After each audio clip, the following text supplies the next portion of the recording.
আমার প্রাণপ্রিয় মুসলমান ভাই ও বোনেরা, আপনাদের প্রতি আমার সালাম। আসসালামু আলাইকুম ওয়া রাহমাতুল্লাহি ওয়া বারাকাতুহু ওয়া মাগফিরাতুহু। আশা করি সবাই ভালো আছেন এবং সুস্থ আছেন। ভালো থাকা সুস্থতায় আমার কামনা। এখন আমি আপনাদের সামনে কিছু কথাবার্তা বলবো, যে কাজগুলি আমাদের অবশ্যই জেনে রাখা দরকার। আমরা জেনে রাখা ভালো যে আল্লাহর সাহায্য অতি নিকটে। আমরা যে সময় যে কোনো বিপদে আপদে পড়ি, আমরা যদি আল্লাহর সাহায্য কামনা করি, আল্লাহ আমাদেরকে সাহায্য করতে প্রস্তুত। আল্লাহ বলছে যে তোমরা যদি কেউ কোনো অসুবিধা পড়ে থাকো, অভাব অনটনে পড়ে থাকো, অসুখ বিসুখে পড়ে থাকো, বা যে কোনো প্রকার আমার সাহায্য লাগবে, তাহলে তোমরা আমার কাছে আবদার করো, আমি তোমাদের সাহায্য অবশ্যই করব। এই কথা আল্লাহ বলতে হবে। এরপরে আরেকটা হইল যে নিশ্চয়ই কষ্টের সাথে রয়েছে স্থূপিত শান্তি। যারা কষ্ট করে ইবাদত বন্দিগি করে, যারা কষ্ট করে যে কোনো ভালো কাজ করে, এই কষ্টের পরে তার কি আছে? শান্তি আছে। এরপরে আসেন, আপনি আপনার প্রভুকে সকাল সন্ধ্যা আপন মনে অত্যন্ত বিনীত এবং ভীত সন্তস্তভাবে স্মরণ করুন, উৎসরে নয়। আল্লাহর সাথে যখন আল্লাহকে আমরা সবসময় স্মরণ করব, সবসময় মনে রাখব, আর আল্লাহকে সকাল সন্ধ্যা আমরা আল্লাহকে স্মরণ করব এবং ভীত অবস্থায়, আমরা নম্র অবস্থায় আমরা কথাবার্তা বলবো আল্লাহর সাথে। আমরা আল্লাহর কাছে যখন কথা কিছু চাইব, তখন আমরা আজিজির সাথে নম্রতার সাথে আমরা আল্লাহর কাছে চাইব, কিন্তু উচ্চস্বরে কথা বলা ঠিক না। এরপরে আল্লাহর রহমত থেকে কেউ নিরাশ হইতে না গেছে। কোন সুরে আছে বলা তাকনাতু মির রহমাতিল্লাহ, তোমরা আল্লাহর রহমত থেকে নৈরাশ হইও না। তাহলে আমরা যে কোনো বিপদে আপদে পড়ি বা আমরা যে কোনো ভালো কাজ করতে যাই, তখন আল্লাহর রহমতের আশা করতে নিশ্চয়ই আল্লাহ তাআলা রহমত থেকে কাফের এবং কাফের সম্প্রদায় বা মুশরিক বা মুনাফিক যারা ছিল, বেঈমান যারা ছিল, তারা আল্লাহর উপরে নির্ভর করতো না। তারা ব্যতীত আল্লাহর রহমত থেকে কেউ নিরাশ হইতো না।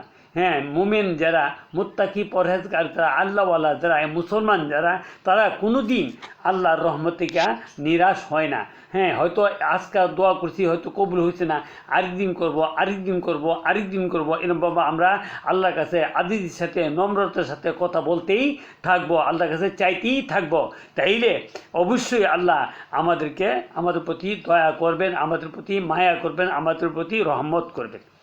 এরপরে আসেন যে আল্লাহ কোনো ব্যক্তির উপর তার সাধ্যের চাইতে বেশি বোঝা চাপিয়ে দেন নাই। আর যে কোনো ইবাদত বন্দি করেন, কোরআন শিক্ষা করেন বা নামাজ শিক্ষা করেন বা যে কোনো আল্লাহর ইবাদত বন্দিগি করতে চান, এটা এমন না যে আমি করতেই পারবো না, আর আমার সাধ্যের বাইরে আল্লাহ আমাদেরকে এমন কোনো ইবাদত বন্দি করতে বলে নাই।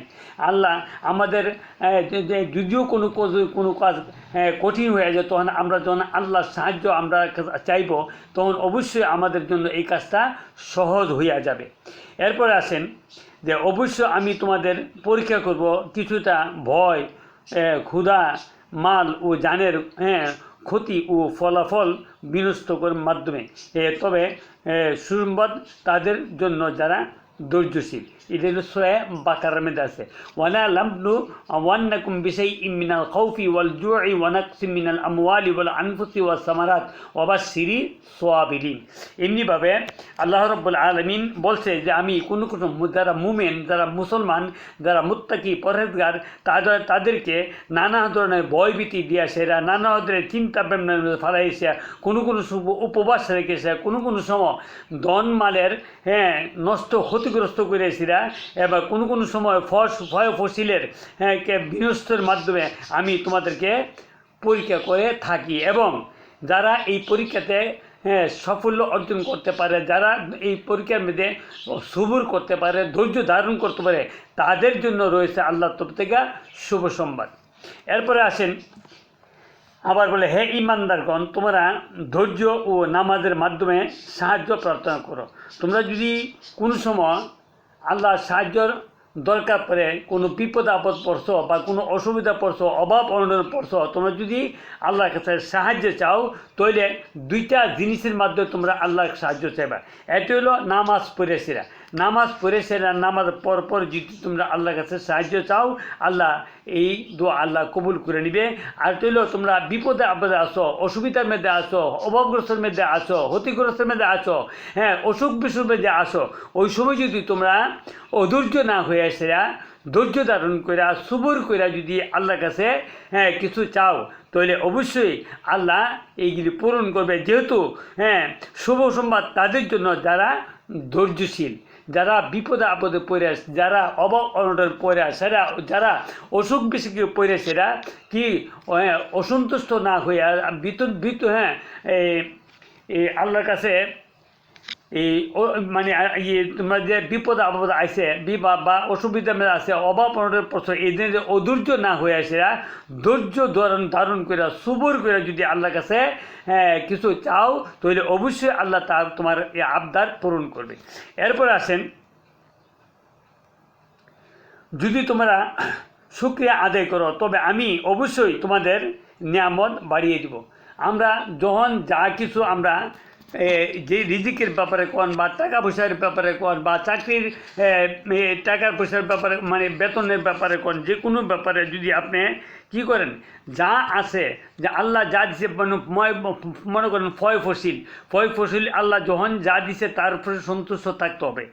এরপরে হ্যাঁ আল্লাহর নিয়ামত বুক করেছেরা, আল্লাহর নিয়ামত খাইয়েছেরা, আল্লাহর শুকরিয়া আদায় করতে হবে। যারা এরমভাবে হ্যাঁ নিয়ামত পাইয়া, নিয়ামত খাইয়া, নিয়ামত উপভোগ করেছেরা, আল্লাহর শুকরিয়া করে আল্লাহ আল্লাহ তার এই নিয়ামতকে আরও বৃদ্ধি করে দে, বাড়াইয়ে দে।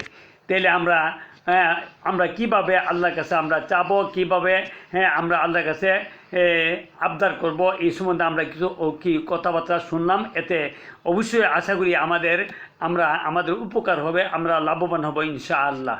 আল্লাহ আমাদের সবাইকে ধৈর্য ধারণ করবার, সবুর করবার তৌফিক দান করুক। এবং আমরা যখন আল্লাহর কাছে সাহায্য চাইব, আল্লাহর সাহায্য প্রার্থনা করব, তখন আমরা নামাজের সাথে এবং ধৈর্যের সাথে অধৈর্য না হইয়া ধৈর্যের সাথে আমরা আল্লাহর কাছে চাবো, তাহলে অবশ্যই আমাদের আবদার, আমাদের আবেদন আল্লাহ কবুল করে, বা আমাদের দোয়া আল্লাহ কবুল করে ইনশাআল্লাহ। আসসালামু আলাইকুম ওয়া রাহমাতুল্লাহি ওয়া বারাকাতুহু।